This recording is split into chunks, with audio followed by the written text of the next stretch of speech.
Structure बनता है पर कैसे कोऑर्डिनेशन नंबर चेंज हो जाता है, ठीक है। अकॉर्डिंग टू द डायमेंशन, मतलब डायमेंशन के ऊपर ही हम देख रहे हैं कि सब कुछ डिपेंड है। अगर डायमेंशन ही नहीं होता तो इस दुनिया में कोई भी ऑब्जेक्ट आपको दिखती नहीं। इसीलिए बोलते हैं कि जितने भी 3 डायमेंशनल ऑब्जेक्ट्स रहते हैं दे आर मतलब विजिबल, ठीक है, and they are real object. हम खुद 3 डायमेंशन है, सारी दुनिया 3 डायमेंशन है। सो 3 डायमेंशन के बिना तो सॉलिड स्टेट पॉसिबल ही नहीं होगा। और सॉलिड स्टेट का मतलब ये है कि एटम्स का कितने अच्छे से पास पास क्लोजली पैक्ड होना, बिकॉज अगर क्लोजली पैक्ड कम होंगे तो एटम्स भी बहुत ज़्यादा मजबूत नहीं होंगे। और साथ साथ सॉलिड का जो हम बोल सकते हैं कि जो हम रियल सॉलिड पढ़ते हैं, रियल क्रिस्टल पढ़ते हैं, वो भी बहुत ज़्यादा तक मतलब यूज़ नहीं कर पाएंगे हम, अगर बहुत अच्छे से एटम्स एक दूसरे के साथ बाउंड नहीं होंगे। सो ये वाला स्टडी बहुत ज़्यादा इंपॉर्टेंट है। ये आपको बाद में इन फ्यूचर आप लैब में भी समझ सकते हो, ठीक है। सो ये तो बस इसके न्यूमेरिकली कुछ डेरिवेशन से बहुत बेसिक से है, पर बहुत कंफ्यूजिंग है, इसलिए मैं आपको अच्छे से बार बार समझा रही हूँ, ठीक है। सो स्टार्ट करते हैं सेकंड डायमेंशन। अब आप समझ गए सेकंड डायमेंशन का मतलब। अब सेकंड डायमेंशन का स्टार्ट करते हैं कि कब सेकंड डायमेंशन 3 डायमेंशन में चेंज हो जाता है, ठीक है। सो मिटा दो इसको, okay.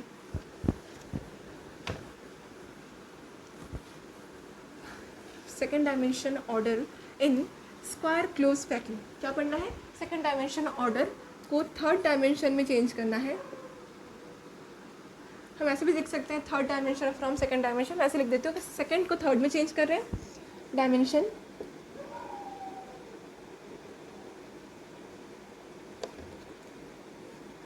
Second to third dimension and this is square close packing, ठीक है। देखिए स्क्वायर क्लोज पैकिंग से कैसे हम थर्ड डायमेंशन शेप बनाएं। मान लीजिए कि जो हमने स्क्वायर शेप बनाया था, कैसे बनाया था कि एक हमारे पास प्लेन था,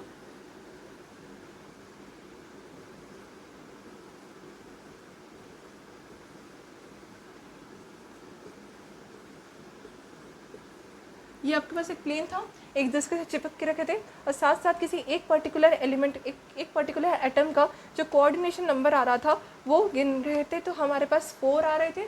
सो ये तो था सेकंड डायमेंशन का।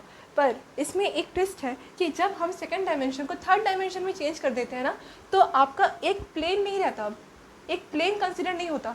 प्लेन के ऊपर प्लेन, प्लेन के नीचे प्लेन बन जाता है थर्ड डायमेंशन। एक ऑब्जेक्ट का मतलब शुरुआत हो रहा है, एक ऑब्जेक्ट बनने का प्रक्रिया स्टार्ट हो रहा है। सो मान लीजिए कि एक प्लेन है, इसी प्लेन के ऊपर मैं एक प्लेन को रखती हूँ, अब इस प्लेन के नीचे एक प्लेन को रख दूँ। सो यहाँ पर आपको टोटल एक ऑब्जेक्ट मिलेगा 3 डायमेंशन। सो यहाँ पर आपका जो मतलब एटम्स का चिपकने का जो तरीका है वो भी चेंज हो जाएगा। और वही हमको कोऑर्डिनेशन नंबर सिखाता है कि according to the neighbouring atoms the coordination number will be changed, ठीक है।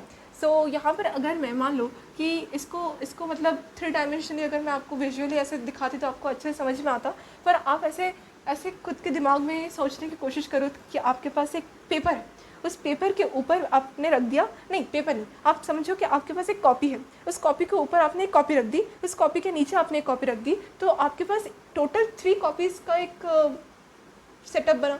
अब उस पर्टिकुलर कॉपी में आप देखो कि कितने एटम्स बॉन्ड हैं। अब बना लो एक कॉपी में एक छोटा सा गोल बना लेना, उसके आसपास आपको 4 आपको कितना बनाना है, 4 आपको कोऑर्डिनेशन नंबर बनाना है, क्योंकि हमें पता है कि किसी एक पर्टिकुलर प्लेन में टोटल 4 ही कोऑर्डिनेशन नंबर रहते हैं एक प्लेन में, जो कि है आपका second dimension order. But second dimension जब बन गया 3 डायमेंशन, तब आपका जो ऊपर वाला कॉपी का जो एक एटम बना, मान लो कि इसके ऊपर वाला जो एटम है वो एटम भी आपको इसके साथ चिपकेगा।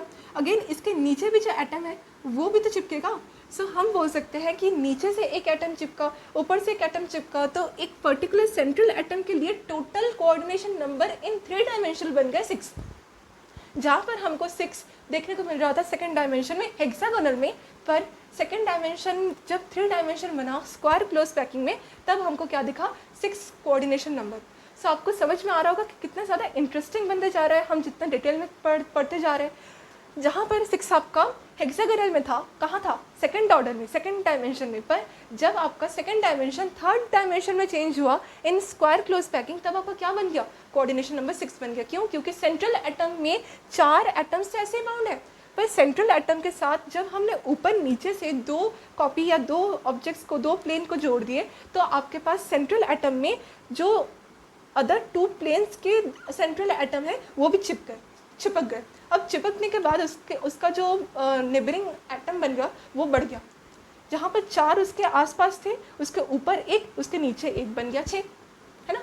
सो बहुत इजीली हमको ये समझ में आ गया कि when the square close packing changes from second dimension to third dimension, the coordination number will be considered as 6। ठीक है, आई होप कि आपको बहुत अच्छे से समझ में आ गया कि कैसे कोऑर्डिनेशन नंबर 6 हो जा रहा है। और एवरी टाइम कोऑर्डिनेशन नंबर 6 या कोऑर्डिनेशन नंबर 4, कोऑर्डिनेशन नंबर 2 ऐसे एक पर्टिकुलर एटम के लिए मतलब किसी भी एक पर्टिकुलर एटम के लिए स्थायी नहीं रहता। It will be change when we convert any atoms dimensions. आप समझ रहे हो मैं क्या बोल रही हूँ? सो आप देख रहे हो कि कोऑर्डिनेशन नंबर किस तरह चेंज हो जा रहा है according to the dimension. Means the coordination number is directly proportional to the dimension. Dimension के अकॉर्डिंग ही कोऑर्डिनेशन नंबर चेंज होते जा रहे हैं। इसका मतलब ये नहीं कि डायमेंशन जितना होगा कोऑर्डिनेशन नंबर भी उतना होगा। कोऑर्डिनेशन नंबर को हमको एवरी टाइम उसके एटम्स के चिपकने के साथ ही कॉन्टैक्ट में रखना है।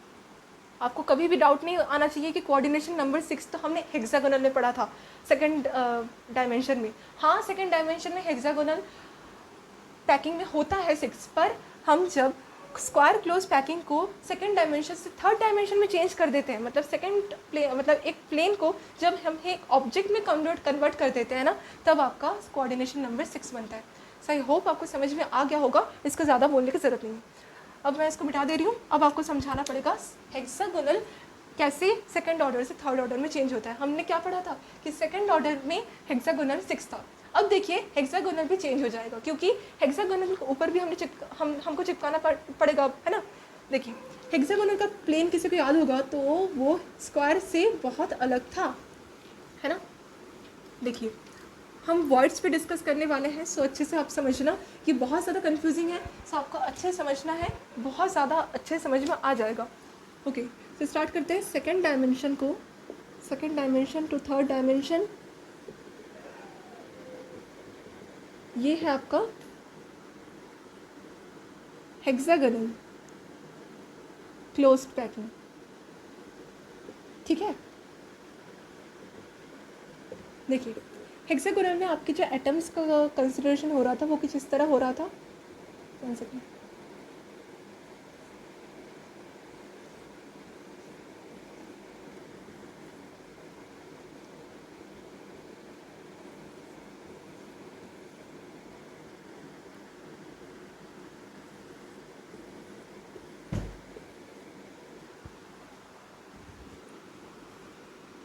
आपको अच्छे से समझ मतलब मेजर करके बनाना है, मैं फटाफट बना रही हूँ। सो आपको समझ में आ रहा होगा कि ये ए पैकिंग के ऐसे पैरेलल है, ये बी पैकिंग अगेन एक और पैकिंग बनाएगा, ये उसके पैरेलल बनेगा। So it is just nothing but a B packing ना। सो यहाँ पर बी आएगा इन फ्यूचर। सो जो हम स्क्वायर पैकिंग पढ़ते हैं उसको ए टाइप पैकिंग पढ़ते हैं, इसको ए बी टाइप पैकिंग पढ़ते हैं। तो मैं इसका डिफरेंस दिखाने वाली हूँ, सो उसके लिए आप थोड़ा सा वेट कीजिए। सो आप पहले समझ लो कि ये हेक्सागोनल क्या है, सेकंड डायमेंशन है, मतलब एक प्लेन की बात हो रही है जस्ट। पर इस प्लेन के ऊपर हमको क्या करना है, 3 डायमेंशन बनाना है।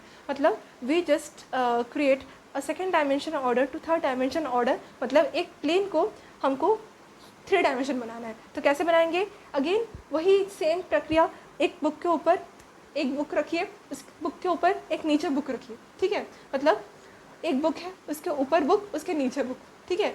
और उसके मिडिल में जो बुक है वही आपका एटम का पूरा मतलब वही बताएगा कि कितने एटम्स के साथ नेबरिंग कर रहे हैं। सो ये वाला स्ट्रक्चर देखिए, जैसे हमने स्क्वायर में देखा था उसी तरह हेक्सागोनल में थोड़ा सा चेंजेस आपको दिखेगा। देखिए जैसे हमने स्क्वायर में जस्ट एक के ऊपर एक रख दिया था, पर हेक्सागोनल में एक ट्विस्ट है।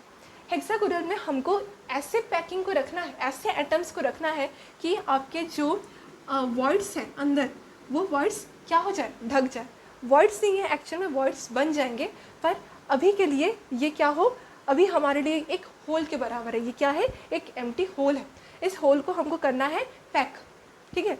सो अगर हम इस होल को पैक कर देंगे, ठीक है, सो ये होल जब पैक हो जाएगा ना, तब हमारा जो वर्ड्स का जनरेशन है वो स्टार्ट हो जाएगा। सो अगर मैं इसके ऊपर पैक कर दूँ कुछ इस तरह का, ठीक है,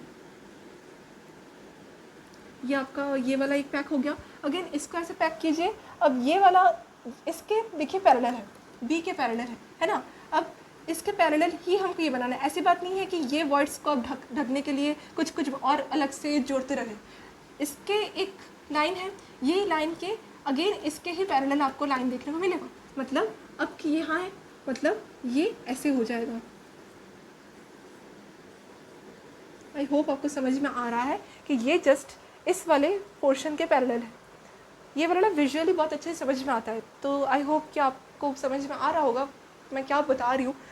अच्छा, सो हमको ये देखना है कि कैसे पैरेलली एक के बाद एक लाइन जॉइन हो रहे हैं। फर्स्ट में वर्ड्स को कवर करने की ज़रूरत पड़ती है। ऐसी बात नहीं है कि हम जितने वर्ड्स हैं उसको कवर करें।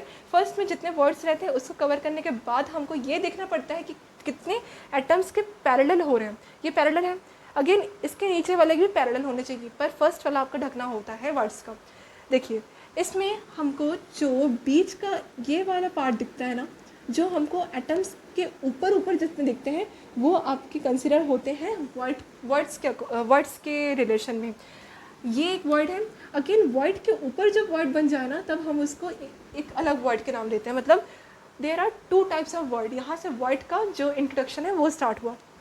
सो मैंने जो बताया कि एटम्स के ऊपर वाला जो पार्ट रहता है उसको बोला जाता है टेट्रागोनल वर्ड, और जो एटम्स के वर्ड के अंदर वर्ड्स बन जाते हैं उसको बोलते हैं ऑक्टाहेड्रल वर्ड्स, ठीक है। Tetrahedral voids. और जो मतलब वर्ड्स के बीच में वर्ड्स बन जाते हैं उसको बोलते हैं ऑक्टाहेड्रल वर्ड्स। देखिए टेट्राहेड्रल और ऑक्टाहेड्रल में एक डिफरेंस रहता है। जैसे जो टेट्राहेड्रल रहता है ना, जो टेट्राहेड्रल वर्ड्स रहता है ना, वो बेसिकली आपका मतलब टेट्राहेड्रन शेप के डेरिवेशन से आया है। आपको पता होगा कि what is tetrahedron shape. Tetrahedron मतलब सब समझते हो, कुछ ऐसे दिखता है। इट इज़ अ पतंग टाइप का शेप है ना। इसको टेट्राहेड्रॉन बोलते हैं। क्यों बोलते हैं? क्योंकि इसमें बेसिकली 1 2 3 4 टाइप्स ऑफ जो स्ट्रक्चर रहता है वो जुड़े हुए रहता है। देखिए टेट्राहेड्रॉन मतलब ये होता है कि आपके पास मान लो कि कोई एक एटम था, ठीक है। अब उस एटम में जितने मतलब मान लो कि 3 हमने ऊपर से जोड़े, ठीक है। ये वाला स्ट्रक्चर, ये वाला जो पॉइंट रहेगा इसको हम बोलेंगे टेट्राहेड्रन, क्योंकि यहाँ पर जो स्ट्रक्चर बन रहा है वो बेसिकली टेट्राहेड्रन जैसा आपको दिखेगा इन 3 डायमेंशन। सो 3 डायमेंशन में ही आपका वर्ड्स पॉसिबल हो रहा है। और वर्ड्स के अकॉर्डिंग जो कोऑर्डिनेशन नंबर हम पढ़ते हैं वो कोऑर्डिनेशन नंबर उतने ही रहते हैं जितने सेकेंड डायमेंशन में रहते हैं। अगर कोई पूछेगा कि कितना होता है coordination number of tetrahedral voids और ऑक्टाहेड्रल वर्ड्स, तो आप कैसे बताओगे? आप जैसे सेकंड ऑर्डर का निकालते हो, सेकंड डायमेंशन का निकालते हो, उसी तरह आपका टेट्राहेड्रल वर्ड्स और ऑक्टाहेड्रल वर्ड्स का भी कोऑर्डिनेशन नंबर निकलेगा। क्यों? क्योंकि अकॉर्डिंग टू दी वर्ड्स अगर हम चलें तो वो आपके डिपेंड हो रहे हैं फर्स्ट से, मतलब बेसिक से, ठीक है। अगेन हम उसको ढकने के लिए चाहे जितना भी अलग अलग एटम्स का प्लेन लगा दे जाए, पर वो हमको इन फ्यूचर अलग अलग टाइप्स के यूनिट सेल का स्ट्रक्चर देंगे। बट अगर हम वर्ड्स की बात कर रहे हैं तो हमको बेसिक से स्टार्ट करना है, और वही वर्ड्स के कोऑर्डिनेशन नंबर और सेकंड डायमेंशन के वही स्ट्रक्चर के कोऑर्डिनेशन नंबर सेम दिखेंगे। सो ये आपको एक डाउट क्लियर करने का मेरा मोटिव था। सो आपको टेट्राहेड्रल वर्ड और ऑक्टाहेड्रल वर्ड का तो बेसिक समझ में आ गया। अब ये टेट्राहेड्रन शेप है और मैं आपको समझाना चाहती हूँ कि व्हाट इज़ ऑक्टाहेड्रन। सो मुझे यहाँ मिटा देना चाहिए।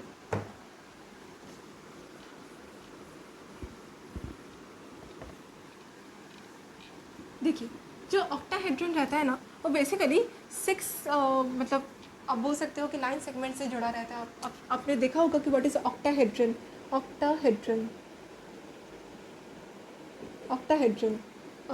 shape which is further helps us to name octahedral void. void मतलब क्या, खाली जगह, empty space, ठीक है। अच्छा, अब ऑक्टाहेड्रल वॉइड है। ऑक्टाहेड्रल का मतलब समझ में आ रहा है कि 6 लाइन जॉइनिंग की बात हो रही है। मतलब अगर मान लो कि मेरे पास एक हेक्सागोन है, ठीक है, ऐसे होता है ना हेक्सागन। आई होप कि आपको पता है 1 2 3 4 5 6 पॉइंट्स यहाँ पर दिख रहे हैं जॉइनिंग। अब ये वाला पॉइंट हमको क्या करना है, जोड़ना है सेंटर से। सो कैसे जोड़ते हैं आपको पता होगा।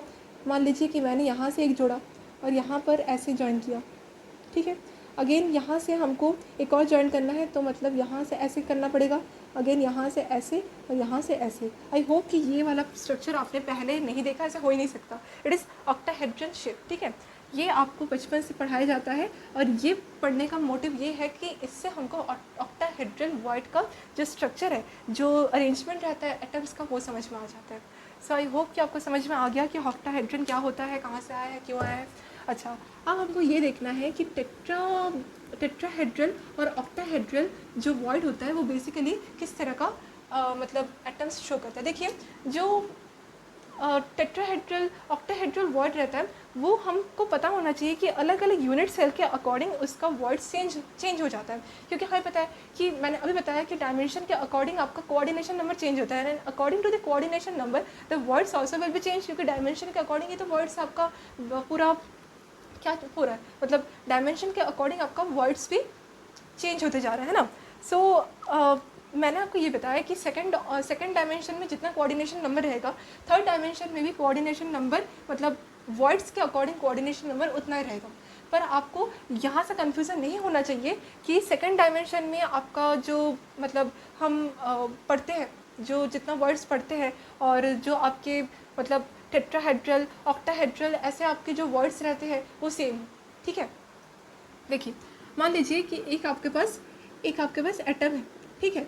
अब ये एटम आपके पास मान लो कि FCC स्ट्रक्चर का है, FCC स्ट्रक्चर का है। So according to the FCC structure हमको पता होना चाहिए कि FCC स्ट्रक्चर में कितना एटम्स कंट्रीब्यूट होता है। देखिए, कंट्रीब्यूशन नंबर और कोऑर्डिनेशन नंबर में डिफरेंस होता है, ठीक है। सो कंट्रीब्यूशन नंबर आपको ये बताता है कि कितने एटम्स एक यूनिट सेल में कंट्रीब्यूट हो रहे हैं to make a unit cell properly. But coordination number हमको ये बताता है कि कितने एटम्स एक पर्टिकुलर एक एटम के आसपास जुड़े हैं, आसपास घिरे, ठीक है। सो ये हम NaCl CCl ऐसे स्ट्रक्चर में पढ़ेंगे।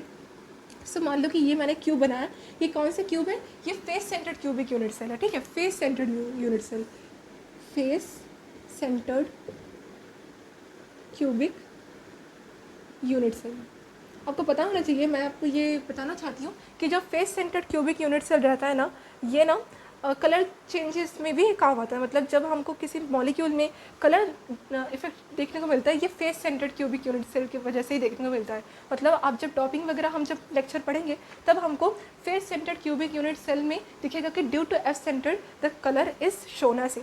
तो हम इसको बाद में रीड करेंगे। सो अभी मैं ये बताना चाहती हूँ कि ये वॉइड का मैं आपको समझा रही हूँ। मान लो कि ये एक यूनिट सेल है, फेस सेंटर्ड यूनिट सेल है। फेस सेंटर्ड में कैसे स्ट्रक्चर बनता है, 1 2 3 4 5 6, मतलब 6 फेसेस में 1/2 एटम्स कंट्रीब्यूट होते हैं, सबको पता है। और टोटल हमारे पास जो एटम्स रहते हैं, मतलब नंबर ऑफ एटम्स 4 होते हैं, क्योंकि 3 तो हमारे पास पर्टिकुलर FCC के लिए, पर +1 करना पड़ता है प्रिमिटिव के लिए, है। सो ये तो हमारे पास नंबर ऑफ एटम्स है। पर अगर हम बात करें कि कितने वर्ड्स होते हैं फेस सेंटर्ड में, सो एक आपको फॉर्मूला याद रखना है कि नंबर ऑफ वर्ड्स, मतलब अगर हमको टेट्राहेड्रल वर्ड निकालना है, देखिए टेट्राहेड्रल हो या ऑक्टाहेड्रल हो, हमको इसका एक 3 डायमेंशनल स्ट्रक्चर तो देखने को मिल ही रहा है। टेट्राहेड्रल वर्ड की अगर बात करें तो टेट्राहेड्रल वर्ड में आपका जो फॉर्मूला रहता है वो होता है 2n, मतलब n वहाँ पर आपको ये बताना चाहता है कि नंबर ऑफ एटम्स जितने होंगे उसके साथ हमको 2 को मल्टीप्लाई करना है। Means in a particular unit cell the number of atoms will be considered in the tetrahedral voids और ऑक्टाहेड्रल वर्ड्स। टेट्राहेड्रल वर्ड और ऑक्टाहेड्रल वर्ड तो होंगे यूनिट सेल में, पर अगर टेट्राहेड्रल वर्ड की बात करें तो उसके मतलब ट्वाइस ऑफ द मतलब नंबर ऑफ एटम्स होंगे, ठीक है। सो अगर 4 होता है face centred cubic unit cell में number of atoms, so the tetrahedral void will be 2 × 4 means 8 आपका